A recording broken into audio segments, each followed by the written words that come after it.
Alors, salut, je vais faire une petite vidéo fort simple aujourd'hui. En fait, le but de la vidéo, c'est de te permettre de travailler avec Desmos dans ton travail long sur les inéquations. En fait, c'est de tracer des inéquations avec Desmos. Pas très compliqué, mais tu sais, des fois, ça prend un petit peu de boost pour pouvoir avoir de la bonne volonté. Donc, tu tapes tout simplement Desmos dans ton navigateur. Tu devrais arriver, premier résultat. Des belles maths gratuites Desmos. Donc, je clique ici. En passant, tu peux aussi télécharger l'application sur le Google Play Store ou le App Store pour le travailler avec une tablette ou un cellulaire. Mais moi, personnellement, je préfère le travailler avec l'ordinateur parce que euh, c'est question d'espace. Ça me permet d'avoir plus d'espace, mais tout est possible en passant là. Alors, donc, dans Desmos, ce que tu peux faire, en fait, tu peux te créer un compte. Si j'enlève la petite caméra ici, tu pourrais dans le fond te connecter ou t'inscrire. Dans mon cas à moi, je me suis déjà connecté. Je me suis déjà inscrit en fait que je préfère connexion, me connecter donc avec Google. J'ai déjà un compte. Voici Danny M, c'est mon compte. Donc, je remets ma face à la bonne place. Et là, je m'en vais dans la calculatrice graphique. Je n'irai pas tout voir avec toi les ressources, il y a beaucoup de choses à voir, mais on va vraiment aller pour le plus simple. En passant, l'avantage d'avoir ton propre compte, c'est que tu peux sauvegarder ce que tu fais sur Desmos pour le réutiliser plus tard. Parce que si tu ne crées pas de compte, puis tu veux sauvegarder des trucs, ben ça va pas bien, ça ne sauvegardera pas. Donc, je clique sur calculatrice graphique et je devrais avoir un joli plan cartésien ici avec en fait un espace ici où ce que je peux taper des inéquations ou des équations, mon raccourci pour le clavier pour les symboles mathématiques, et je me trouve à avoir ici graphique sans titre qui me permet dans le fond de renommer mes graphiques. Donc ça, je pourrais l'appeler inéquation. Tu pourrais dans le fond dire, tu fais tous tes graphiques de ton travail long, puis dire, ben voici le titre, ça c'est le numéro 14. Le titre suivant, numéro 15. Donc ça te permet de sauvegarder tous tes graphiques dans Desmos pour revérifier par la suite. Donc ça peut être une bonne idée.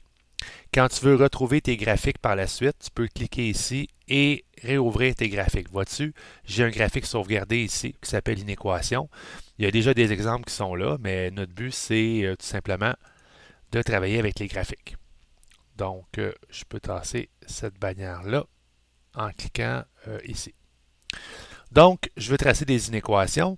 Première chose que tu dois savoir, c'est qu'on peut déplacer le plan cartésien avec la souris. Donc, vois-tu, je déplace à gauche ou à droite. Nous, on sait qu'en optimisation de CST de 5, ben, je travaille principalement dans le premier cadran.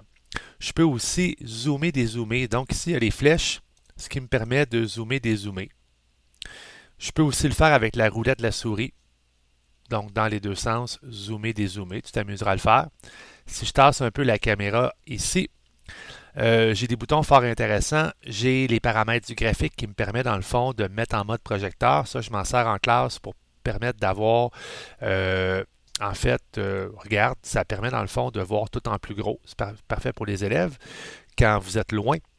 D'avoir le contraste inversé. Donc, si tu veux avoir en noir, c'est ton choix. Et aussi, bon, ici, on ne s'en servira pas vraiment, là, mais on pourrait, dans le fond, régler l'axe des X un peu de la façon dont on veut l'avoir, l'axe des Y aussi, et même rajouter des étiquettes. Donc, si ça tente de faire des choses plus complexes, tu le feras, mais en CST5, je ne pense pas vraiment que tu vas en avoir besoin.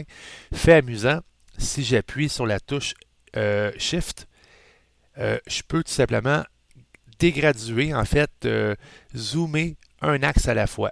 Donc, moi, j'aime bien ça dans certains graphiques, dire, hey, je zoome uniquement à l'axe des X et faire la même chose pour l'axe des Y. Donc, j'appuie sur la touche Shift de mon clavier et je déplace. Donc, ce que je vais faire maintenant, c'est que je vais rentrer des inéquations. Donc, mettons comme inéquation facile, je rentre Y plus grand ou égal. Vois-tu sur mon clavier d'ordinateur, j'ai appuyé sur la touche plus grand et sur la touche égale. Par la suite, ça m'a fait le symbole plus grand ou égal. J'aurais pu prendre le clavier virtuel ici et tout simplement prendre la touche plus grand ou égal aussi. Et là, je peux faire Y plus grand ou égal à 2X. Donc, je pourrais dézoomer pour être davantage avec des bonds de 1.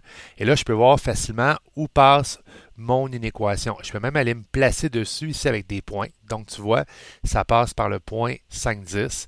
Ça passe par le point, en fait, 10,20. Donc, ça me permet de placer des points tout simplement pour dire, hey, ça passe à cet endroit-là. Je peux mettre d'autres inéquations en même temps. Donc, je pourrais mettre, exemple, x plus y plus petit ou égal à 15. Donc, on voit ici que tu trouves à avoir des coordonnées, le point d'intersection entre les deux inéquations qui est 5,10. Et si, mettons, j'avais à faire un polygone de contrainte dans le premier cadran, ben, je verrais mon polygone de contrainte qui est la région à la fois rouge et à la fois bleue. Donc, il y aurait trois sommets. Le sommet 0,15, le sommet 5,10 et finalement le sommet 0,0 que je peux faire afficher en même temps. Donc, ça me permettrait de dire mon polygone de contrainte est là. C'est sûr que si je rajoute encore plus d'inéquations, ben, ça va me permettre d'avoir un polygone de contrainte encore plus contraint. Je pourrais le zoomer pour bien voir mon polygone de contrainte. Donc, je me dis, je veux vraiment voir s'il n'y a pas des nombres à virgule. Je pourrais mettre d'autres inéquations, comme exemple, y est plus petit ou égal à x sur 5 plus 10. Oups, c'est pas ça que je voulais faire. X sur 5 plus 10. Donc là, je pourrais vraiment avoir un polygone de contrainte plus flyé, puis avec des points qui sont beaucoup plus particuliers. Donc, les limites, les possibilités sont quand même assez infinies là-dedans. Et c'est sûr que si tu rajoutes 7-8 inéquations en même temps, ben là, à un moment donné, ça devient un peu difficile de savoir où se trouve le polygone de contrainte, c'est-à-dire où se croisent les demi-plans. C'est sûr que avec les inéquations, si mettons je me trompe, je peux toujours l'effacer. Si je veux changer la couleur de mon inéquation, je peux appuyer ici sur la pastille de couleur longtemps avec ma souris et changer la couleur. Donc, mettre ça en orange, par exemple. Je pourrais aussi, une fois que j'ai appuyé sur mon inéquation, aller sur la petite roue dentelée et faire du copier-coller, donc dupliquer. Tu vois, je pourrais dire, ça me tente d'avoir deux fois la même inéquation, puis finalement l'éditer pour avoir quelque chose de différent. Ce qui est le fun aussi avec Desmos, c'est que ça te permet aussi d'observer le phénomène dans différents types d'inéquations. Donc, si je rentre y est plus grand à 2x plus 1, ben ça donne ça. Mais si j'avais rentré 2x plus 10, ça donnerait ça. Ça te permet aussi de dire, hey, je ne veux pas voir l'inéquation, je veux juste voir la première et la troisième. Donc, je clique sur ma pastille de couleur et tu vois, elle s'enlève, elle se remet.